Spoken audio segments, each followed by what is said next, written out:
কৃষ্ণ, রাধে রাধে। বন্ধুদের সকলকে জানাই শুভ সন্ধ্যা। আর এই সন্ধ্যের সময় দেখতেই পাচ্ছেন, দেখুন আমাদের বাড়ির রাধা মাধব, এটা হচ্ছে গোপাল। গোপালের সাজটা কেমন হয়েছে অবশ্যই কমেন্ট করে জানাবেন। এখন আমাদের এটা সন্ধ্যে দেওয়া হচ্ছে।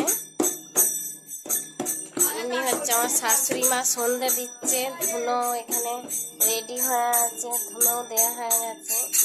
আজ ছিল বৃহস্পতিবার, সেই কারণে আমাদের বাড়িতে এরকম এইভাবে ঠিক সরস্বতী মানে লক্ষ্মী পুজো করা হয়।